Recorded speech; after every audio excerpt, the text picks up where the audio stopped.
نحمده ونصلي ونسلم على رسوله الكريم اما بعد. حالات کا بننا اور سنورنا، اس کا تعلق اسباب اور وسائل کے ساتھ نہیں ہے، بلکہ حالات کے بننے اور سنورنے کا تعلق انسان کے ایمان اور اعمال صالحہ کے ساتھ ہے. چنانچہ اللہ تعالیٰ قرآن پاک میں ارشاد فرماتے ہیں: من عمل صالحا من ذکر او انثی وہو مؤمن، جو نیک عمل کرے چاہے وہ مرد ہو یا عورت ہو لیکن بشرطے کہ وہ مومن ہو، فَلَنُحْيِيَنَّهُ حَيَاةً طَيِّبَةً، تو ضرور بالضرور ہم اسے پاکیزہ زندگی عطا فرمائیں گے، یعنی راحت، سکون اور اطمینان والی زندگی عطا فرمائیں گے.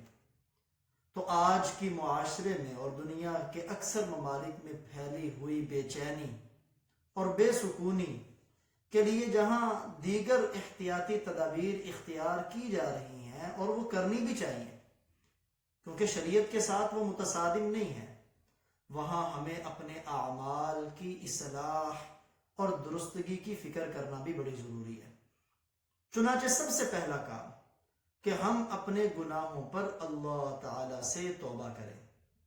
یہ توبہ اور استغفار ہر بندے کو کرنی چاہیے.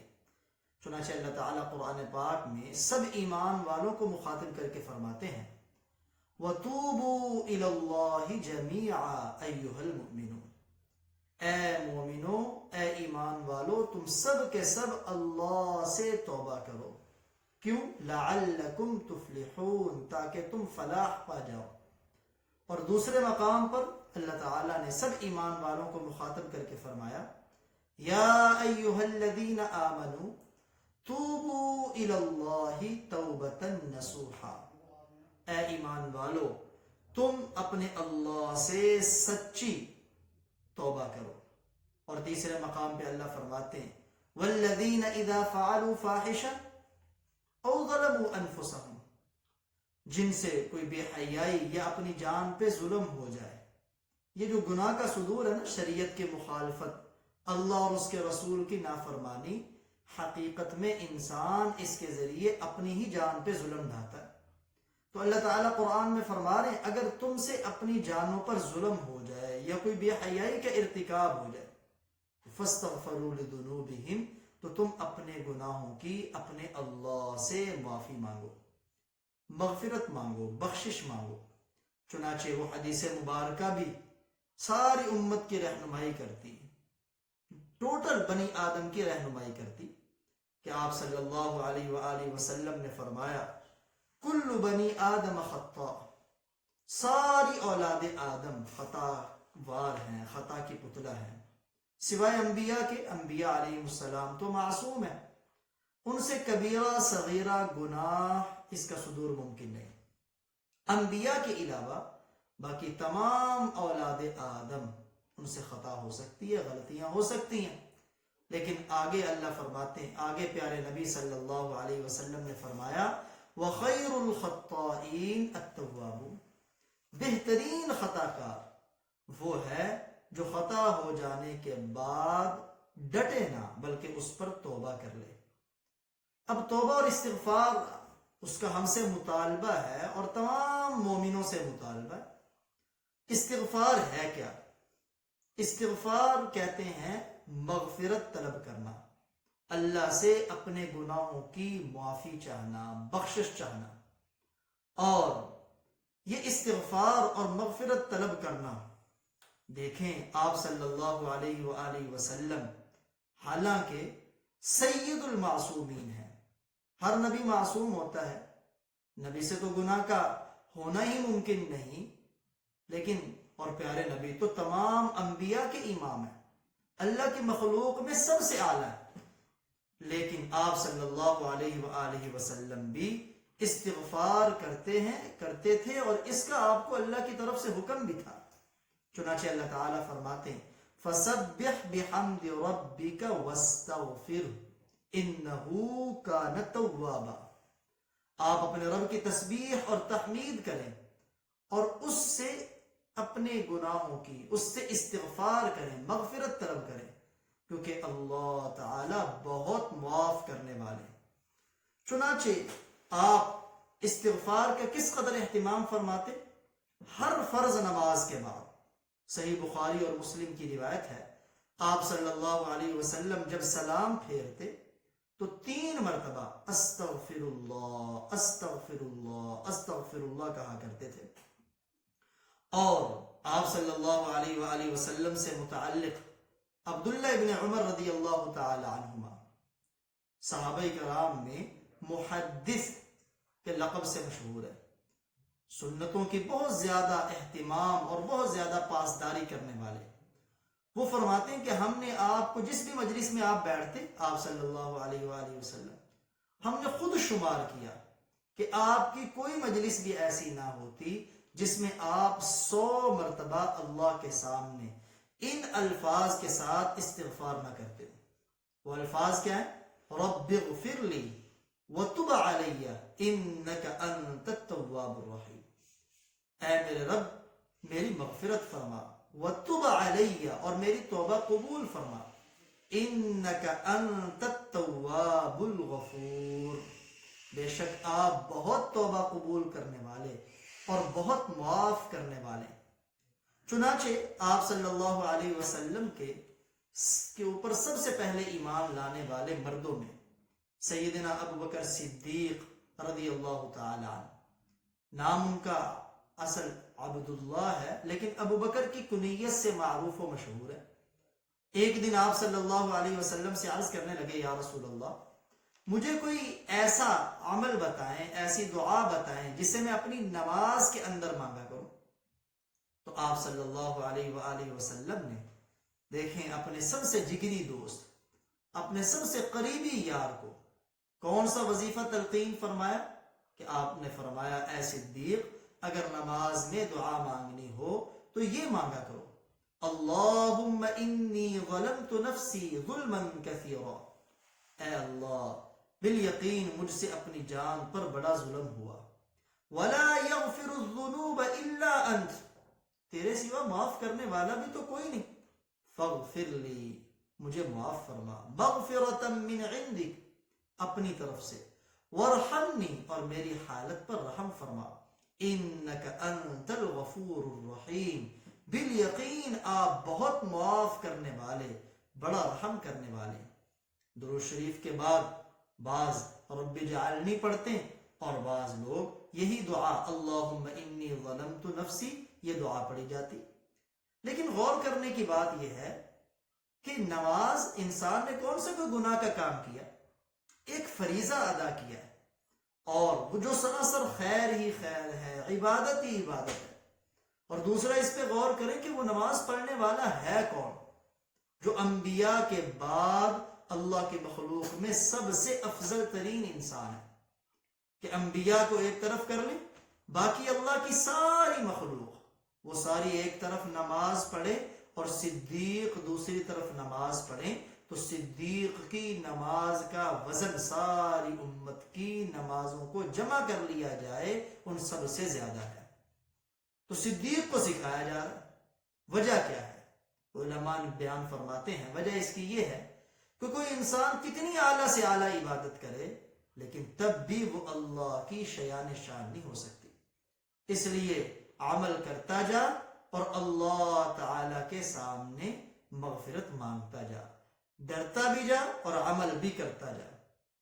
چنانچہ یہ جو استغفار ہے نا، استغفار آپ صلی اللہ علیہ وسلم کے واسطے سے امت کو تو اس کی تلقین ہوئی، لیکن اگر ہم قرآن پاک میں غور سے دیکھیں تو ہر نبی نے اپنی امت کو جن چیزوں کی نصیحت کی ان میں استغفار سب سے مقدم ہے۔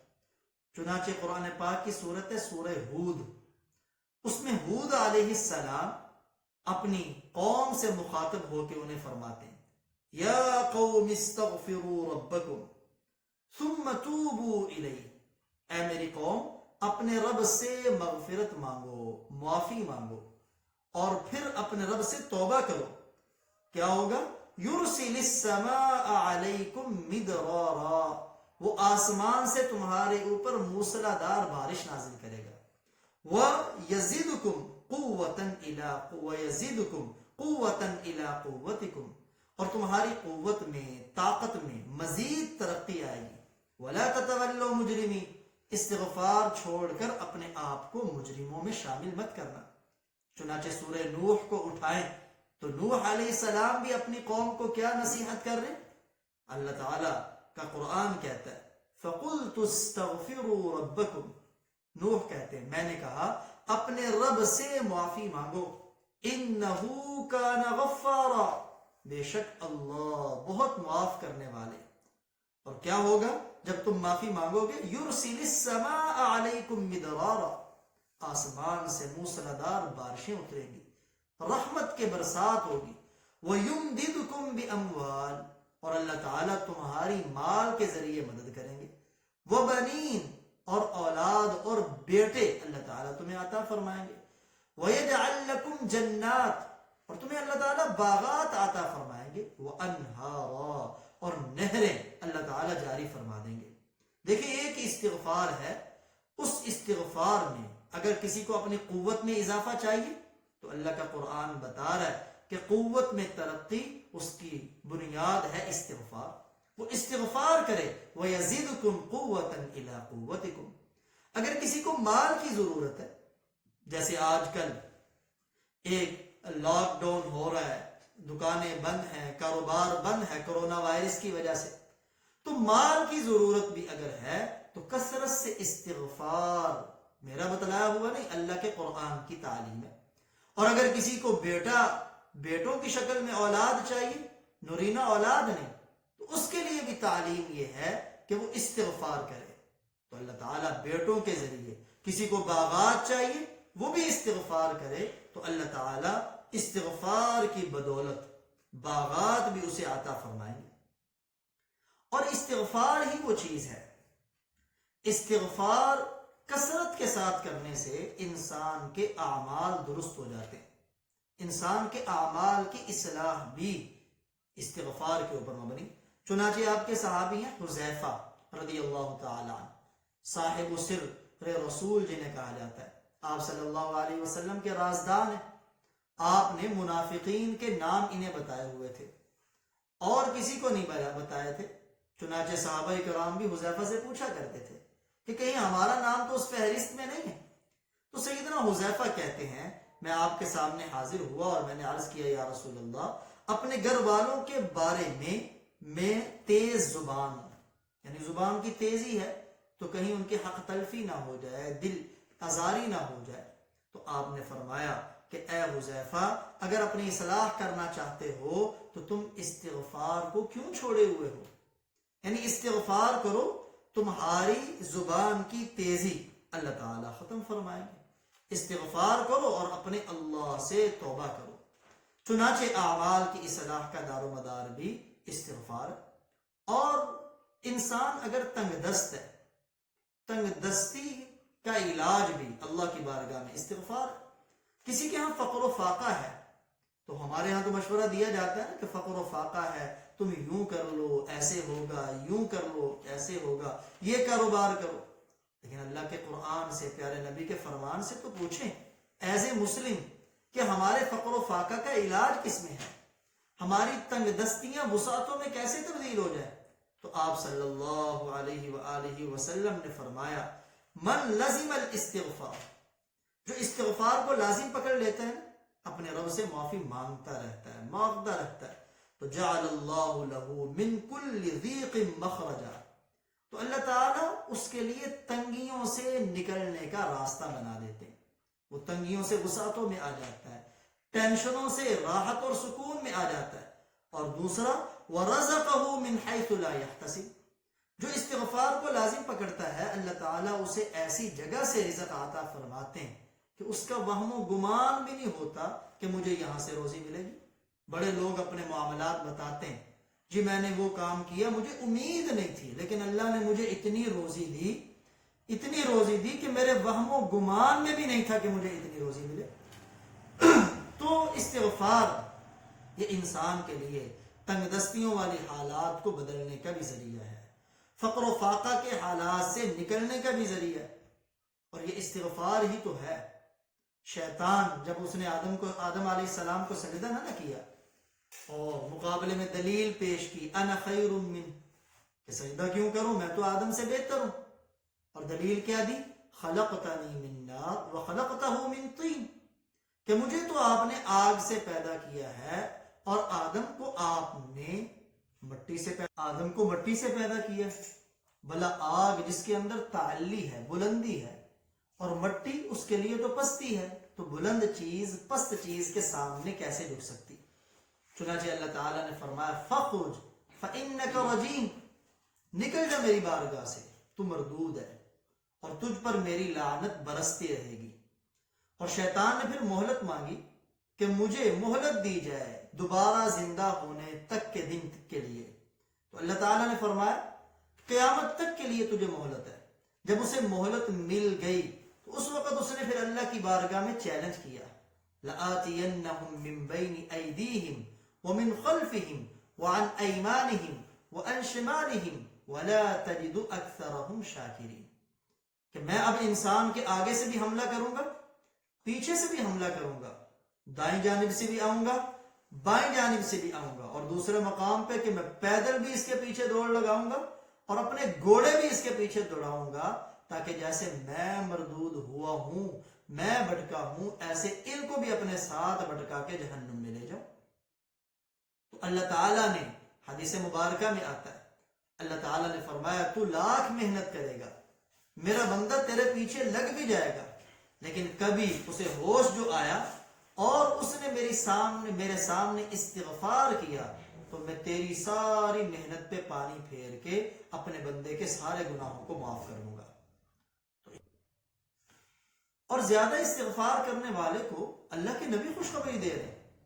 آپ صلی اللہ علیہ وآلہ وسلم نے فرمایا، سنن ابن ماجہ کی روایت، طوبى لمن وجد في صحیفته استغفارا كثيرا، وہ بندہ بڑا سعادت مند ہے، اس بندے کے لیے خوشخبری جو کل قیامت والے دن اٹھے، اسے نامہ اعمال دیا جائے اور اس نامہ اعمال میں وہ کثرت کے ساتھ استغفار پائے، اس کے لیے بہت بڑی خوشی کی بات ہوگی، بہت بڑی سعادت مندی کی بات ہوگی۔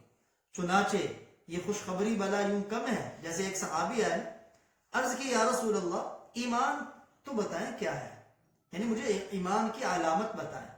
تو آپ صلی اللہ علیہ وسلم نے فرمایا، اذا سرتک حسنتک واساءتک سیئتک، جب تجھے تیری نیکی خوش کر دے، یعنی تجھ سے نیکی ہو، اس کی وجہ سے تمہارا دل خوش ہو جائے، اور تمہاری برائی تمہیں مکروہ ناپسند لگنے لگے، اگر گناہ کا صدور ہو جائے تو طبیعت پہ بوجھ آ جائے، تو سمجھ لے کہ تو مومن ہے۔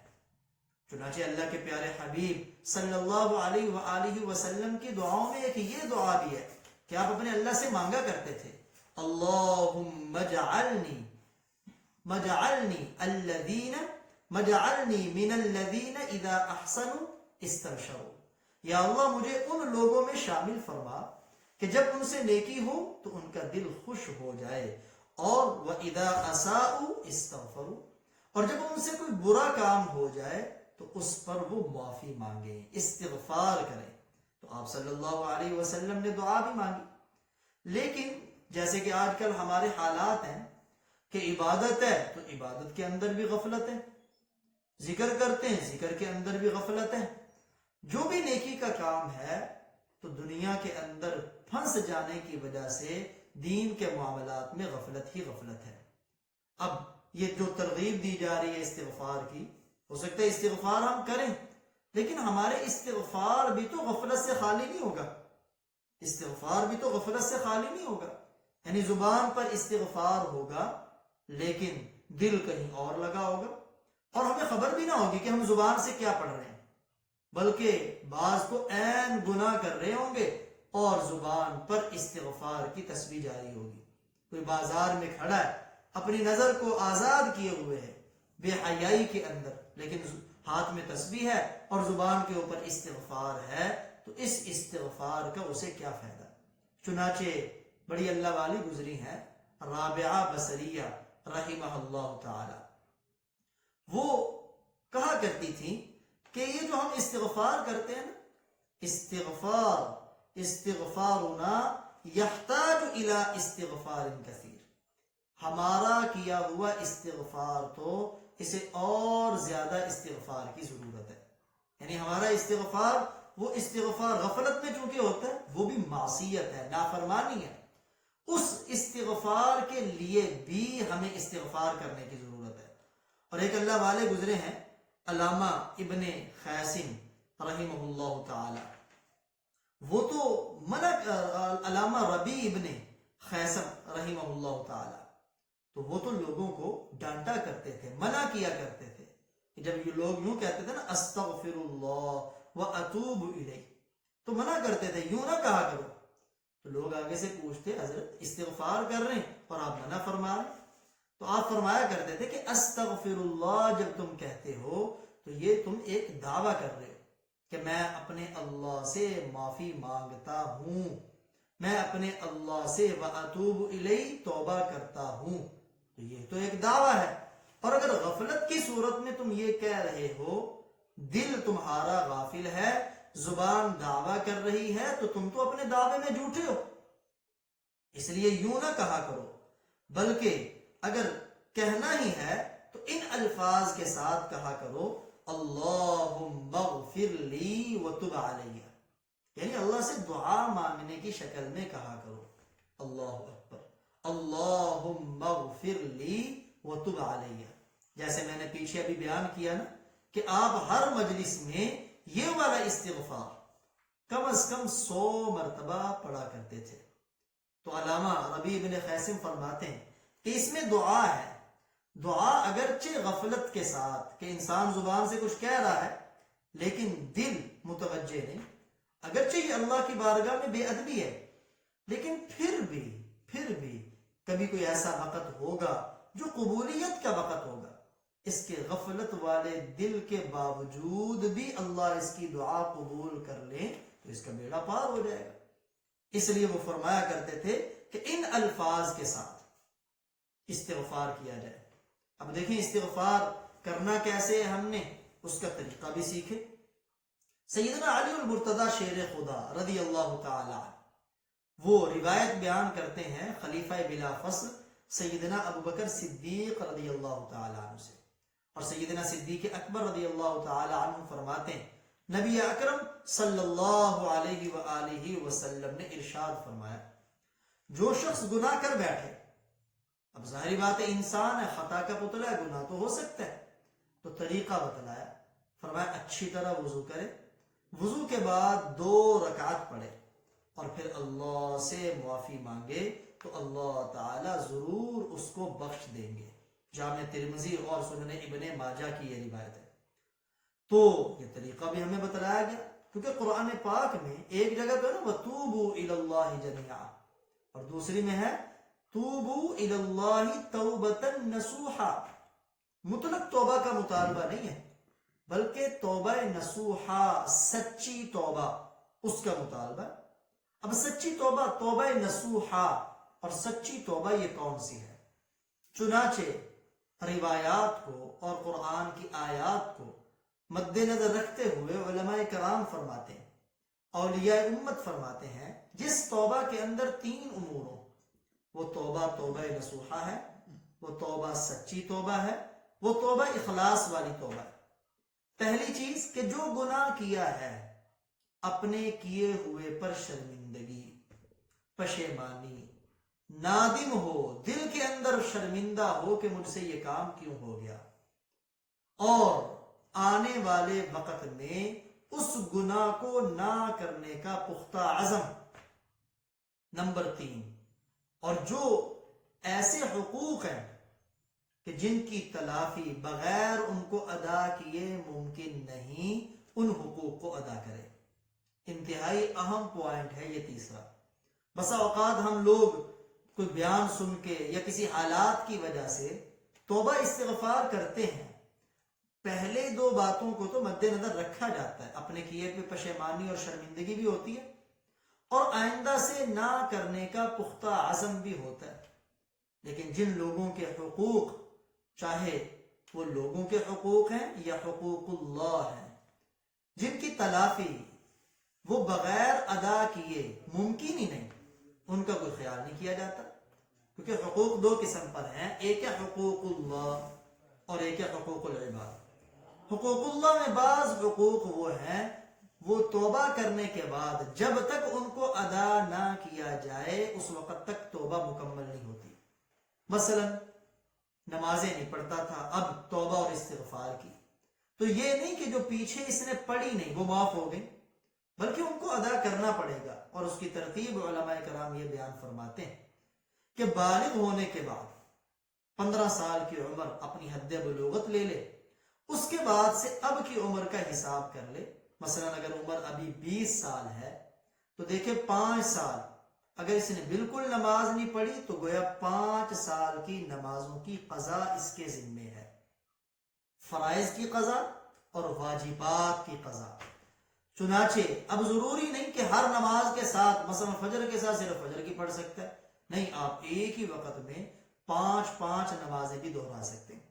اور طریقہ کار یہ ہو، جب بھی کوئی نماز پڑھے تو یہ نیت کرے کہ یا اللہ سب سے پہلی نماز فجر کی جو مجھ سے رہی میں اس کو ادا کرتا ہوں، اس کو قضا کرتا ہوں، تو اسی طرح لگا رہے تو انشاءاللہ پھر اس کی توبہ مکمل ہوگی نمازوں کی ادائیگی کے ساتھ۔ اسی طرح وطر چونکہ واجب ہے تو وطروں کی قضا بھی اسے کرنی پڑے گی۔ ایسے حقوق اللہ میں زکوٰۃ ہے، اگر اب توبہ کر رہا ہے، پہلے زکوٰۃ مال کی نہیں دی یا اپنی پیداوار کا عشر نہیں دیا یا صدقہ فطرانہ، کیونکہ صدقہ فطرانہ بھی واجب ہے، وہ نہیں دیا، تو اب توبہ اس کی کامل اور مکمل اور توبہ نصوح اور سچی توبہ تب ہوگی جبکہ پچھلی زندگی میں جب سے اس پر زکوٰۃ واجب تھی، جب سے اس پر صدقہ فطر ضروری تھا، جب سے اس کے اوپر پیداوار کا عشر تھا، سارے سالوں کا حساب لگائے موٹے اندازے کے مطابق، اور پھر اس زکوٰۃ کو تھوڑی تھوڑی کر کے آہستہ آہستہ نکالنے کی کوشش کرے۔ جب بندہ کسی کام کو کرنے میں لگ جاتا ہے نا، پورا نہ بھی ہو، اللہ تعالیٰ انسانوں کے دلوں سے واقف ہے، وہ پھر درگزر کا معاملہ فرماتے۔ اسی طرح روزے رمضانوں کے نہیں رکھے تھے، اب یہ اللہ کا حق ہے، اس کی تلافی بغیر ادا کیے ممکن نہیں، تو اب ان روزوں کی قضا کرے، قضا کرنی شروع کر دے۔ ایسے ہی اگر کوئی نظر مانی تھی اور وہ پوری نہیں کی تو اسے بھی پورا کرنا اس کے ذمہ واجب ہے۔ یہ تو ہے حقوق اللہ جن کی تلافی کا مطلب میں نے آپ کے سامنے بیان کر دیا کہ ان کی تلافی کا طریقہ یہ ہوگا۔ اور حقوق العباد، ان کی تلافی کس طریقے سے ہوگی؟ دیکھیں، حقوق العباد میں 2 طرح کے حق ہیں، ایک وہ حق ہے جو مالی ہے، ایک وہ حق ہے جو آبرو اور عزت کے ساتھ تعلق رکھتے ہیں۔ مالی حقوق سے مراد یہ ہے کہ اگر اس نے کسی کے پیسے دینے ہیں اور پہلے انکار کر دیا تھا کہ نہیں دوں گا، اب توبہ کی ہے تو توبہ اس کی تب ممکن پوری ہوگی جب جس کے پیسے دینے اسے واپس کر کے۔ رشوت لے کے کھاتا رہا، اب رشوت لینا تو حرام ہے، لینے اور دینے والے کے لیے جہنم کی وعید سنائی آپ صلی اللہ علیہ وسلم نے۔ اب توبہ نصوح اور سچی توبہ اور کامل توبہ تب ہوگی جن سے اس نے رشوت لی ہے ان کو ان کا مال واپس کرے۔ ضروری نہیں کہ یہ کہہ کے کرے کہ تم سے رشوت لی تھی واپس کرنے آیا، بطور ہدیے کی بھی جا کے دے سکتا ہے، جی یہ میری طرف سے آپ کو ہدیہ ہے۔ اور اسی طرح جن کا اس نے حق دبایا تھا یا جن سے اس نے پیسے ڈنڈی مار کے کھائے تھے یا بہنوں کا حق دبایا تھا، وراثت میں حصہ نہیں دیا تھا انہیں، تو ان کو ان کا حصہ یہ واپس لوٹائے۔ لیکن ذہن میں سوال آتا ہے کہ بسا اوقات انسان توبہ کرتا ہے، اس کے حالات اجازت نہیں دیتے، جن لوگوں کو اس نے مال دینا ہے ان کو دے، تو پھر اس کا طریقہ یہ ہے کہ جن کا مال دینا ہے، چاہے ان کا مال کھایا ہے، اڑایا ہے، باطل طریقے سے چرایا ہے یا کسی بھی طریقے سے اس نے قبضہ کیا ہے، تو ان کے پاس جائے، خوشامد کر کے، منت سماجت کر کے ان سے معاف کروا لے۔ دل کی خوشی اگر محسوس اسے ہو کہ واقعی انہوں نے مجھے معاف کر دیا تو اس کی توبہ کامل ہے۔ لیکن اگر وہ معاف نہیں کرتے تو اپنی عاجزی سامنے رکھ کے مہلت لے لے کہ اتنی دیر میں میں آپ کو ادا کرنے کی اپنی ہمت کے مطابق ٹائم طے کر کہ تھوڑا تھوڑا کر کے آپ کو ادا کروں گا۔ اور پھر یہ بھی سوال آتا ہے ذہن میں کہ اس نے تو رشوت لے کے کھائی تھی بڑے لوگوں سے، اب ان کا پتہ ہی نہیں کہ کس کس سے لی ہے اس نے رشوت، اس نے تو حق دبایا تھا بڑے لوگوں کا، پتہ ہی نہیں کن کن کا حق دبایا تھا، اس نے تو چوری کی تھی بڑے لوگوں کی، پتہ ہی نہیں کن کن کی چوری کی تھی۔ تو اس کا طریقہ یہ ہے جن کا پتہ ہے ان کو وہ مال واپس لوٹا دیا جائے، اور جن کا پتہ نہیں ان کے مال کے اندازے کے بقدر اتنا مال مسکینوں کے اوپر صدقہ کر دیا جائے۔ یہ ہے مالی حقوق۔ کامل توبہ کے لیے اس کی پابندی ضروری ہے۔ اور دوسرے لوگوں کے جو حقوق ہیں وہ ہے آبرو کے حقوق، عزت کے حقوق۔ اب آبرو اور عزت کے حقوق کیا ہے، اس کو سمجھنے کے لیے پیارے آقا، نبیوں کے نبی، نبیوں کے سردار جناب محمد الرسول اللہ صلی اللہ علیہ وآلہ وسلم کا وہ فرمان ہمارے سامنے ہونا چاہیے کہ آپ نے فرمایا جب کسی نے اپنے بھائی پر اس کی آبرو اور عزت کے اعتبار سے یا کسی اور طریقے سے ظلم کیا تو آپ نے فرمایا اس کی آج ہی اس سے معافی مانگ لے، یا اس دن سے پہلے معافی مانگ لے جس دن میں درہم و دینار نہ ہوں گے۔ اگر یہ معافی نہ مانگ سکا، چونکہ وہاں یہ والا سکہ تو چلے گا نہیں، تو وہاں طریقہ کار کیا ہوگا، جس پر اس نے ظلم کیا ہوگا اس ظالم کے نامہ اعمال میں اگر نیکیاں ہوں گی تو اس سے لے کے اس کو دی جائیں گی مظلوم کو، اگر پھر بھی اس کا حق پورا نہ ہوا اور اس کی نیکیاں ختم ہو گئی تو اب اس کے گناہ جو اس کے نام اعمال میں ہوں گے وہ اس کے کھاتے میں نام اعمال میں ڈال دیے جائیں گے۔ استغفر اللہ، اللہ تعالیٰ معاف فرمایا ایسی حالت سے۔ چنانچہ ایک موقع پر آپ نے صحابہ کرام رضوان اللہ تعالی عنہم اجمعین سے دریافت فرمایا، اے میرے صحابہ بتاؤ مسکین اور مفلس کسے کہتے ہو؟ صحابہ کرام نے عرض کیا یا رسول اللہ مفلس وہ آدمی ہے جس کے پاس پیسہ نہ ہو، وہی تنگ دست آدمی۔ تو آپ نے فرمایا نہیں، مفلس وہ آدمی ہے کہ جس کے نامہ اعمال میں نیکیوں کا ذخیرہ ہوگا، وہ نمازی ہوگا، تہجد گزار ہوگا، لیکن دنیا میں کسی کو گالی دی ہوگی، کسی کو برا بلا کہا ہوگا، کسی پہ تہمت لگائی ہوگی، کسی کی غیبت کی ہوگی، کسی کا ناحق مال کھایا ہوگا۔ اب ہوگا کیا، میدان محشر میں جب یہ آدمی آئے گا تو وہ والے لوگ جن کو اس نے گالی دی، غیبت کی، جن کی چغل خوری کی، جن کا حق دبایا، جن پر زیادتی کی، وہ مدعی بن کے اللہ کی بارگاہ میں آ جائیں گے۔ اب اس کے خلاف ہوگا دعویٰ دائر، اب دیکھا جائے گا اس کے نامہ اعمال میں نیکیاں ہیں کہ نہیں۔ نیکیاں تو بہت زیادہ تھی، 5 وقتہ نمازی تھا، یہ رمضان کے روزے رکھنے والا تھا، لیکن یہ اخلاقی بہت بڑی کمزوری اس میں تھی۔ اب جس کو گالی دی ہے وہاں یہ دراہم اور دنانیر کرنسی تو ہوگی نہیں، نیکیوں والی کرنسی ہوگی، اس کی نیکیاں لے کے اس جس کو اس نے گالی دی ہے اس کو دی جائیں گی۔ اب جس کی غیبت کی ہے اس کی نیکیاں لے کے اسے بھی دی جائیں گی، جس پر تہمت لگائی اس کی نیکیاں لے کے اسے بھی دی جائیں گی۔ اب لوگ آتے جائیں گے اور اپنے حق کی نیکیاں اس سے لیتے جائیں گے۔ بالآخر آپ صلی اللہ علیہ وآلہ وسلم نے فرمایا ایسا ہوگا کہ اس کے نامہ اعمال سے نیکیاں ختم ہو جائیں گی۔ اب لیکن لوگوں کے مطالبات تو ابھی بھی ہوں گے۔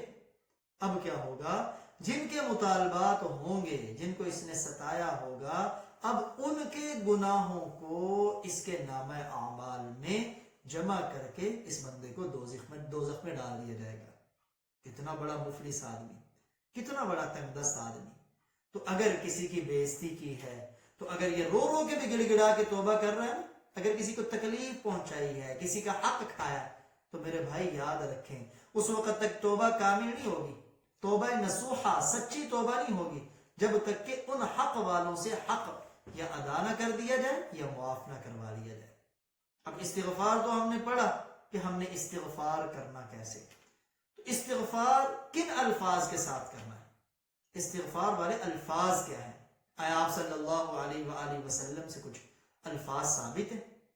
ایک تو عام فہم لفظ ہے جو ہم بولتے ہیں استغفر اللہ، استغفر اللہ، یہ لفظ بھی بول سکتے ہیں، اور علامہ ربیع بن خیثم کا قول اگر لیا جائے تو اس سے زیادہ بہتر ہے کہ کہا جائے اللہم اغفر لی، وَتُبَ عَلَيَّ، کیونکہ اس میں اللہ تعالیٰ سے دعا ہے، غفلت کے ساتھ بھی ہوگی، اس نے قبولیت کا وقت پایا تو اللہ تعالیٰ کی رحمت سے بیڑا تر جائے گا۔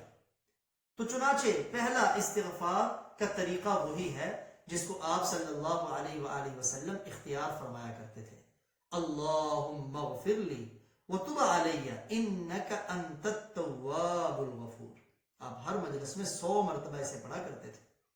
اور ایک اور آپ صلی اللہ علیہ وسلم نے یہ بھی سکھلایا کہ یوں پڑھا کرو، استغفر اللہ العظیم الذی لا الہ الا هو الحی القیوم واتوب الیہ۔ آپ نے فرمایا جو بندہ، جو مومن اس استغفار کو پڑھے گا تو اس کے سارے گناہوں کو بخش دیا جائے گا، چاہے وہ میدان جہاد میں پیٹھ پھیر کر ہی کیوں نہ بھاگا۔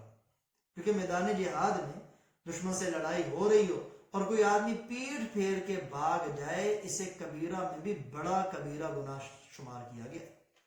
تو فرمایا چاہے وہ گناہ بھی ہے، اس استغفار کی برکت سے اللہ تعالیٰ سارے گناہ معاف فرما دیں گے۔ اور ایک حدیث مبارکہ میں آتا ہے کہ آدمی سونے سے پہلے اگر یہی استغفار، استغفر اللہ العظیم لا الہ الا هو الحی القیوم واتوب الیہ، جب بستر پہ لیٹے 3 مرتبہ جو آدمی اس استغفار کو پڑھے گا تو آپ نے فرمایا اس کے گناہ سمندر کی جاگ کے برابر کیوں نہ ہو، اللہ معاف فرما دیں گے، درختوں کے پتوں کے برابر کیوں نہ ہو، اللہ معاف فرما دیں گے۔ اور عالج مقام جو ریگستانی علاقہ ہے، آپ نے فرمایا اس کی ریت کے ذرات کے برابر کیوں نہ ہو، اللہ تعالیٰ اس استغفار کی بدولت وہ معاف فرما دیں گے۔ ایک شخص آپ کی خدمت میں آیا اور بڑا پریشان، بڑا دکھیا، آ کے کہنے لگا ہائے میرے گناہ، ہائے میرے گناہ۔ تو آپ نے فرمایا نہیں، یوں نہ، تو یوں کہہ اللہم مغفرتک اوسع من ذنوبی، اے اللہ تیری بخشش، تیری بخشش، تیری مغفرت اور معافی وہ میرے گناہوں سے بھی زیادہ کشادہ ہے، وَرَحْمَتُكَ أَرْجَى عِنْدِي مِنْ عَمَلِي، اگرچہ میرے عمل کچھ نہیں، تیری رحمت سے مجھے امید اپنے عملوں سے بھی زیادہ ہے۔ تو اس صحابی نے یہ الفاظ کہے، آپ نے فرمایا پھر کیا، اللہم مغفرتک اوسع من ذنوبی ورحمتک ارجى عندی من عملی۔ اس صحابی نے پھر یہ الفاظ کہے، آپ نے فرمایا تیسری مرتبہ پھر کہے، اس نے تیسری مرتبہ پھر کہا تو آپ نے فرمایا کھڑا ہو جا، تیرے نامہ اعمال میں کوئی گناہ نہیں رہا۔ سبحان اللہ۔ تو یہ جو الفاظ ہمیں سکھلائے گئے ہیں، ان کی اگر ہم پابندی کریں، یہ تو زبان نبوت سے نکلے ہوئے، اور سب سے بڑھ کر استغفار میں سید الاستغفار، جو پنجم کلمہ ہم پڑھتے ہیں وہ سید الاستغفار ہے۔ حدیث مبارکہ میں ہے، صحیح بخاری کی روایت، نبی اکرم صلی اللہ علیہ وآلہ وسلم نے ارشاد فرمایا کہ جو بندہ یہ استغفار کرے، اللہم انت ربی لا الہ الا انت خلقتنی وانا عبدک وانا علی عہدک ووعدک ما استطعت اعوذ بک من شر ما صنعت ابوء لک بنعمتک علی وابوء بذنبی فاغفر لی فانہ لا یغفر الذنوب الا انت۔